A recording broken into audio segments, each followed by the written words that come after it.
Chapter 16, The Banquet, Part 2. Well, what to do? Lahan sounded downright giddy as he slid his glasses up the bridge of his nose, thinking furiously. For him, the emissary's request for political asylum was probably less interesting to consider than how best to make the business negotiations pay off. Business meant the flow of money, the flow of goods. It was a world drenched in numbers, and that had to be engaging for him. I think you can answer that question better than I can. Whatever we do or don't do, wasn't it a fascinating conversation? Oh. Yes, of course I'll at least have a talk. I assume that's her objective. He made it sound so simple, Maomao thought. Insects bringing catastrophe had to refer to a plague, of that she was sure. Rising grain prices meant there was a threat of famine. The emissary they'd spoken to was from Shao. But then there was the woman Ayla, who'd been conspiring with the Shi clan. Evidently, Shao was not monolithic. Even so, a request for political asylum was beyond anything Maomao had expected. Maomao didn't like to spend her time worrying about other people's problems. And the problems of entire nations? Count her out. So why did she keep finding herself drawn into things like this? They could have brought Lahan along and left it at that. I wonder if she recognized me, Maomao thought. She wondered whether the emissary realized it wasn't the first time they'd met. The light had been fading the last time, but they had seen each other face to face. Even if the woman did remember her, though, surely there must have been another way to go about things. Maybe she just wanted to be able to show some kind of connection to us. If so, then maybe Maomao talking about it would have been a part of her calculations. A way of putting a check on something else. Maomao wasn't one for gossip and games, though. She was more keen to see what was going on in the banquet hall. Why would you go off and have a secret conversation when you thought there might be suspicious characters lurking about? When they got back, they found that the eating and chatter had ceased entirely, and something new was going on. Is this also a Western custom? Maomao asked. There was music playing, and men and women were facing each other and dancing along to it. Well, if you could call it dancing, it wasn't a performance like a proper troupe might put on, more just spinning around the room in time with the rhythm of the music. This, evidently, was why the men and women had been requested to come in pairs. I'd trip over someone's feet before I knew it, Maomao thought, confident that this was one thing she absolutely did not want to do. She looked at Lahan. Oh, don't worry. I'm hopeless at this, myself. Thank goodness they had that in common, at least. As they looked around, they spotted a crowd that had formed and who should be in the middle of it but a very familiar, very beautiful man. Jinshi was mobbed, and was flashing the heavenly smile Maomao had already seen her fill of back when he was supposedly a eunuch. Basin was beside him, but frowning. Poor choice of sidekick. Basin was never going to be much help here. He flinched back visibly from every young woman who approached. With his strength, he's probably so nervous right now that he couldn't dance even if they got him out there. Maomao rubbed her wrist where he'd grabbed her the day before. There were still faint red marks on it. What she wanted to know was, if the men and women were supposed to pair off, what were those two doing standing there by themselves? I believe Lady Arduo pulled a little prank. If she were to pose as a man, that would be too many of them, no? I see. If Jinshi were to accompany consort Lishu, then Basin, who, as a member of a named clan, had the status, could accompany Arduo, even if he might feel a little funny about it. But, with all due respect to Jinshi and Basin, knowing Lishu, it would be much better for her if Arduo acted as her escort. There was no telling what that scheming half-sister might try. Maomao wouldn't put it past her to at least slip a scorpion into the consort's bed. That reminds me, I wonder if I can get some of the grilled scorpions to go.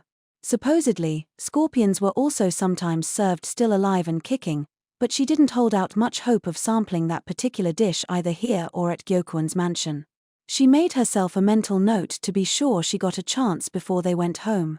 Much to Maomao's disappointment, they hadn't run into any scorpions or other poisonous insects on the road. Suirei had been too scrupulous about the bug repellent.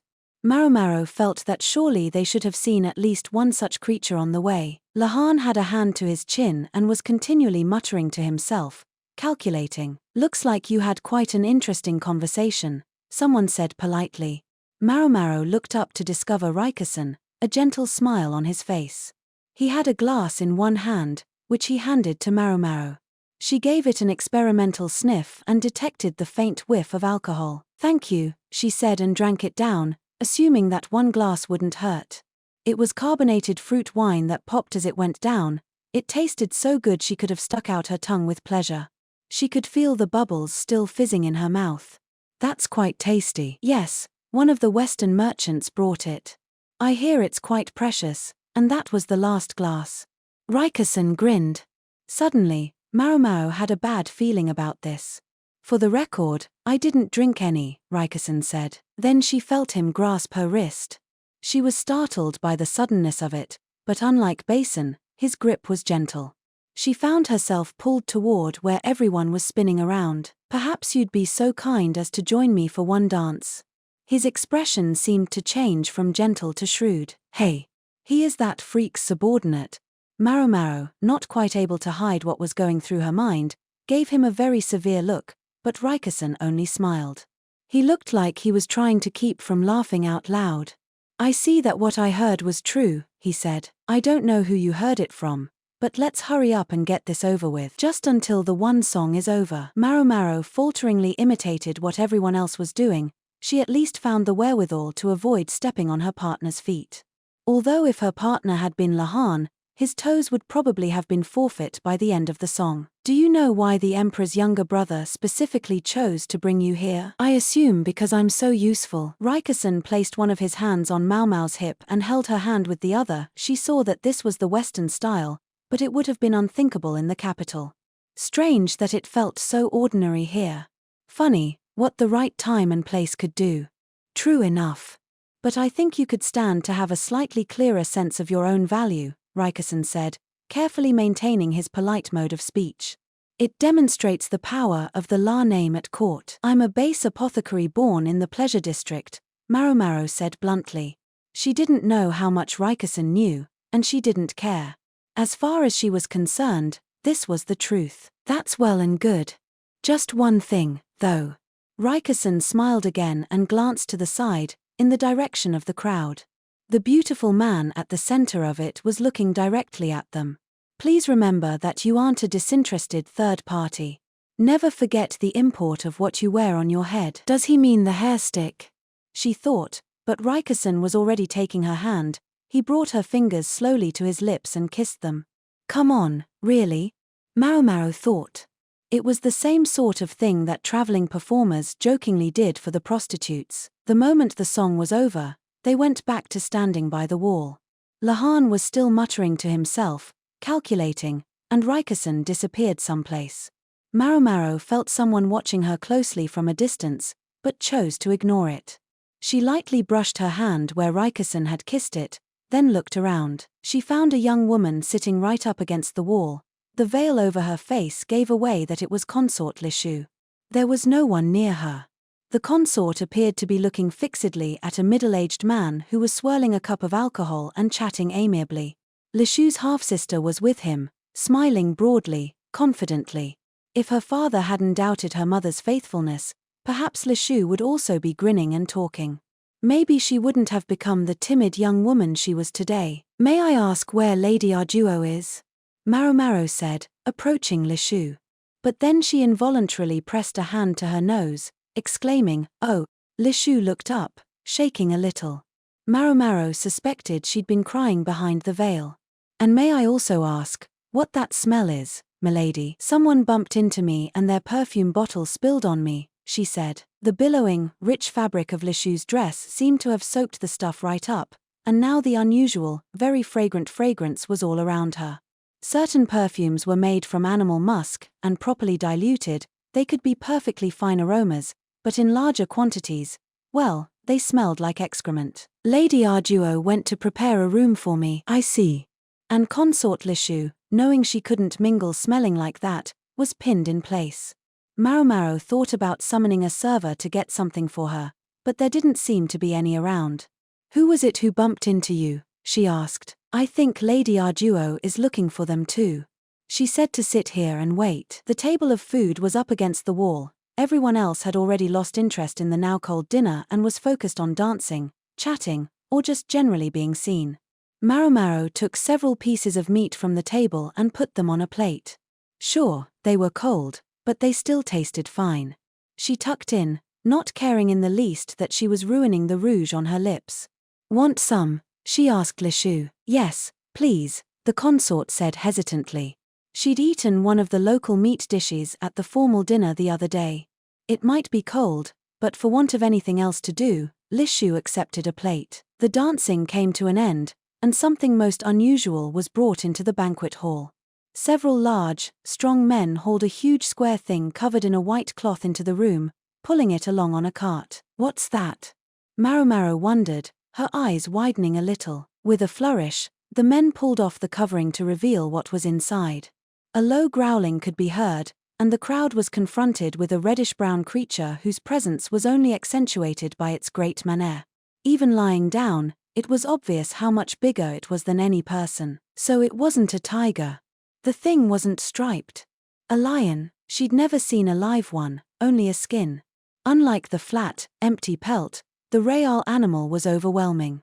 Even chained inside a cage of thick bars, its terribleness all but wafted through the air. The lion, essentially a gigantic cat with a scarf, was looking around angrily. Yikes, Maomao thought, although she studied the scarf cat intently. The fur of the pelt had been rougher than that of the average feline, although she wasn't sure about that of the living creature. The tiger, another large cat, had some medicinal uses, and Maomao looked at this new creature hungrily, wondering if it might make any good medicines itself. Maomao was practically vibrating with interest, but Lishu was quaking with fear. Each time the lion's roar echoed around the room, she would flinch back. It was all too much for the timid consort. It's not like it's going to eat her. Well, all right, if it got out of that cage, it could very well attack someone, but they seemed to have taken suitable precautions that the lion stayed where it was. The men who had brought the lion in produced a plate piled with raw meat. The lion reared up, such as it could in its cramped confines, and reached out with one massive foreleg through the bars. Would anyone like to try feeding it? One of the men inquired. The lion had been brought here to be entertainment, and apparently had been starved for the purpose. It was growling, hungry for the meat, drooling as its long tongue emerged from its mouth. Several interested spectators came forward. One of them skewered some meat on a stick and slowly approached the cage. The lion smacked the meat down with its great paw, causing the man holding the stick to fall on his behind. The crowd murmured. Each time the lion was given a hunk of meat, it would be moved closer to the crowd to give people a better view. The lion, annoyed at only getting one meager bit of food at a time, began to growl again. Shall we move somewhere? Maomao asked Lishu, who trembled each time the lion got closer. At this rate, Maomao feared she might faint clean away when the lion was right in front of their eyes. Consort Lishu, however, didn't move. You'd prefer to stay here and watch? Maomao asked. I can't seem to, the consort began, but her voice was hardly louder than a fly, and Maomao didn't catch the rest of what she was saying. What's that? I can't seem to stand up. Lishu's earlobes, just visible behind her veil, were bright red. Ah, yes, of course.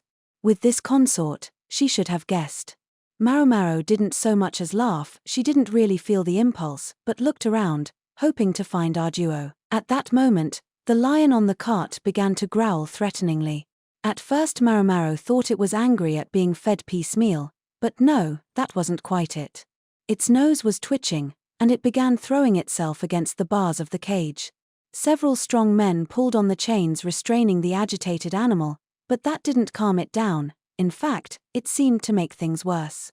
The lion slammed against its cage again, and then finally, one of the bars gave way with a crack, breaking apart and giving it enough room to squeeze partially out. Then a second bar snapped, and the lion was free. The broken bars bounced off the animal and rolled along the carpeted floor. Hey, somebody stop that thing, someone shouted, but it was much too late. Even the men holding the chains weren't strong enough to hold the lion as it bounded away. They were dragged forcibly into the bars on the other side of the cage, one man's nose shattering in the process. The rest of the handlers were at least able to hang on, but it did little good. They were simply dragged along, unable to stop the beast. The entire affair took only a few seconds, but it felt like an eternity to Maomao. Her father had told her that when humans become intensely afraid, their perception of time slows down. She had just experienced it firsthand. Before she knew what she was doing, she was flinging the packet of medicine that she kept in the folds of her robe. The lion came running at her. Its wide, bloodshot eyes showed that it was in a heightened state of agitation. It wouldn't be bothered by a little thing like that. Running away would have been the right answer. Throwing something at it was a waste of time. And in the time it took Maomao to come to that conclusion, she realized somebody was clinging desperately to her sleeve. Oh, shit. It was Lishu, still paralyzed with fear. This could hardly have been worse. Maomao could easily have shaken out of the consort's feeble grip. Perhaps she should have. The next thing she knew, Maomao was tumbling gracelessly along with Lishu. They ended up under a table. It was probably a useless gesture. One swipe of those mighty paws would take out not only the table leg, but probably Maomao and Lishu as well. Lishu was looking at the lion, unable to even blink. The veil had come off in the fall, and on her face was an empty expression, as if all she could do was wait for her impending death. Those terrible claws never came to tear them in two, however. No one moved except the lion, which lazily raised a foreleg high. But then there was a figure between it and Maomao. Somebody holding a broken iron bar. Before the lion could bring its paw down, the figure smashed it in the nose with the iron bar. There was no hesitation in the action, only a single-minded attempt to strike a place that was vulnerable on both humans and animals. There was a thump, and the lion's blood flew through the air. It was joined by shards of iron as the bar shattered further. Again without hesitation, the figure struck out with what was left of the bar, hitting the animal between the eyes. Then the person looked at the shattered bar and said almost nonchalantly, "Well, that didn't last long." It was hard to tell whether he was talking about the iron bar, or the lion, which was thrashing about with the pain of its broken nose. The voice was one Maomao had become quite familiar with during their travels. She had long been wondering what this man was doing as Jinshi's attendant. She'd always thought there must be people more suited to the task, but there you have it. Her wrist still ached where he'd grabbed her days before, and he presumably hadn't been using his full strength then. He had, after all, managed to break some limbs while apprehending the bandits. As Jinshi had said, he was enough to handle them all on his own. He was right to worry whether women would be afraid of him. Suddenly it all made sense. Now someone else spoke up, someone with a lovely voice. "Quickly, now's your chance to recapture it." The lion keepers responded by wrapping the chains around the pillars holding up the building. Then they brought new chains to make sure the lion was completely restrained. The man who had attacked the lion tossed the useless iron stick away and crouched down, appearing under the table with a wrinkle in his brow. "Are you all right, milady?" Only after that did the man notice Maomao was there too. He frowned openly. Another thing Maomao had been realizing recently was that he did not consider her to be among the women he was charged with protecting. His expression quickly shifted again, though, thanks to the young woman next to Maomao. It was Basin who had attacked the lion with nothing more than an iron bar for a weapon. But now he blushed and didn't say anything more. It was more or less his usual reaction to any woman more womanly than Maomao, but even so, the silence seemed rather longer than usual. Consort Lishu, tears beading in her eyes, was blushing too, and didn't say anything either. Quite a change from the way the color had drained from her face in terror at the lion. Her pallor changed quicker than the sky at twilight, Maomao observed, and as for Maomao, she didn't say anything either. The main difference between her and the other two was that her face remained its usual color, although the awkwardness was getting to her a bit. Chem what was going on here?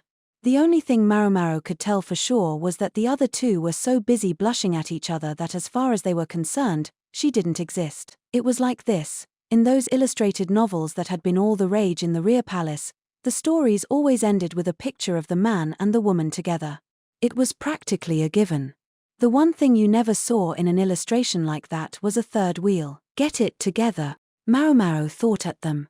It reminded her of the landlord's daughter and the quack's nephew back at the paper village. They hadn't been able to take a hint either. For better or worse, the awkwardness was promptly dispelled. With the lion subdued and moved into a new cage, a lot of noisy chattering began. "Someone call a doctor. We have an injured man here." That got Maomao's attention, She scrambled out from under the table.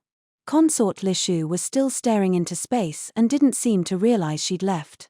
When Maomao saw our duo approaching, it was an even better excuse to make tracks. She worked her way over to the injured person, thinking maybe it was one of the keepers, but when she got there she discovered Yuryu with a scratch on his cheek. "Father, be strong.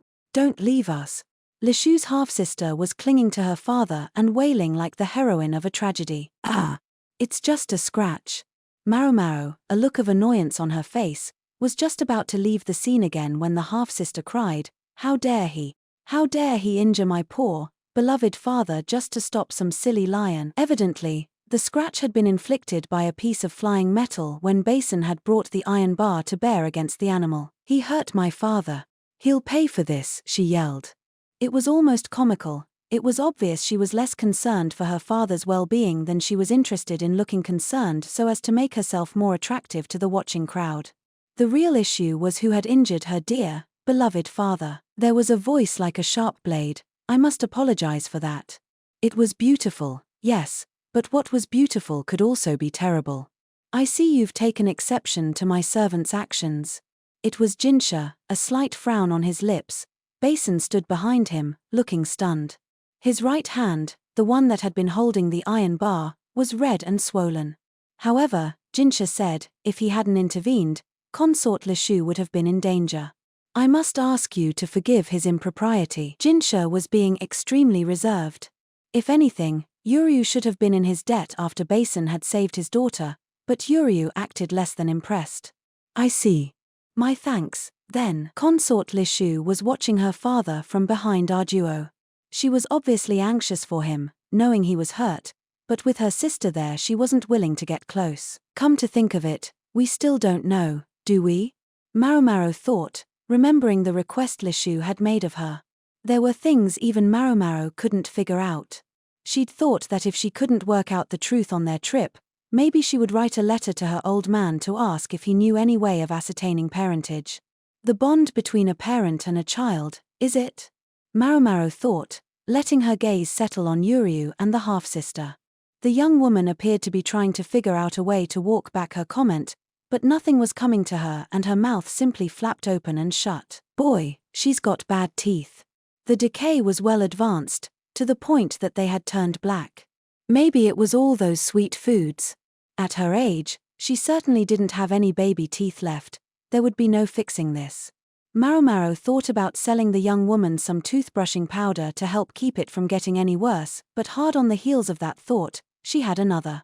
Almost before she knew what she was doing, she was standing in front of Yuryu. What are you doing?" the half-sister asked. Maomao grinned at her. "I'm not a doctor, but I'm something of an apothecary." Then she grabbed Yuryu's chin violently. He reacted with intense surprise, but Maomao simply went on, "This scratch is nothing much. Rub some spit into it and it'll heal, no problem." "SP spit?" Yuryu exclaimed. She'd only been joking. In fact, human saliva could be toxic itself, so it was best not to use it in one's medical procedures. "But how about the inside of your mouth?" she said. "HRGH." Yuryu exclaimed as she forced his mouth open. She was greeted by a faint whiff of alcohol. She carefully inspected his teeth, which were crooked, as one would expect for a man of his age. Then Maomao grinned again. "Here, a free bonus." "What?" the half-sister said immediately before Maomao wrenched her mouth open too. "Geez. Clean your teeth." Maomao thought. It wasn't just the young woman's front teeth, the ones in back were in pretty bad shape too. Was that why she was always covering her mouth with her folding fan, to conceal the state of her teeth? This was one overindulged young woman. But now wasn't the time to be thinking about how to do effective dental treatment. Finally, Maomao stood up and marched over to Lishu. "One for the road." Lishu couldn't speak for shock as Maomao opened her mouth, revealing a set of small, white teeth. Her nurse must have had a good sense of discipline, because her teeth were still clean. What do you think you're doing?" the half-sister demanded, but Maomao ignored her and returned to Yuryu. "Do you know how many teeth your late wife had?" she asked. "How the hell am I supposed to know that?" he demanded, giving her a "don't ask me stupid questions" look. "Fair enough," Maomao said. "But she wouldn't happen to have been missing a front tooth, Would she? Like you. At that, Yuryu's expression changed. In general, human adults have between 28 and 32 teeth, depending on whether their wisdom teeth, the ones farthest back in the mouth, come in or not. But every once in a while, someone may have fewer than 28 teeth. In about 1 out of every 10 people, other teeth besides the wisdom teeth fail to come in. The exact reason for the phenomenon was unknown, but often the trait was passed from parents to children. An inheritance, as it were. You might be interested to know, Master Yuryu, that you, this young lady here, and consort Lishu are all missing a lower front tooth. Considering how the teeth fit in the mouth, I think you were each born that way. Maomao had felt like something was a little off when she looked in Lishu's mouth. That's what it had been. Teeth were essential to living a healthy life.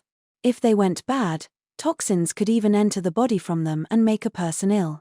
When a person lost their teeth and could no longer eat easily, that was when they began to waste away. If the chances of a naturally missing tooth were 1 in 10, it was always possible that any 3 given people would each be among that 10%. However, for them all to be in the same place, and all missing the same relatively unusual tooth, it started to look a lot less like coincidence. Relatives often share certain traits. For example, consort Lishu can't eat white fish. You wouldn't happen to have the same dietary restriction, would you? How did you know that? Yuryu asked suspiciously. Simple enough. I observed how upset you were by the fish platter at dinner. I can hardly think a man as old and no doubt mature as yourself would react like that simply because he didn't like the food. She recalled how he'd sent the tray of fish flying. And I'm certainly confident that no high official of this nation would treat someone so poorly because of simple personal preferences or misunderstandings.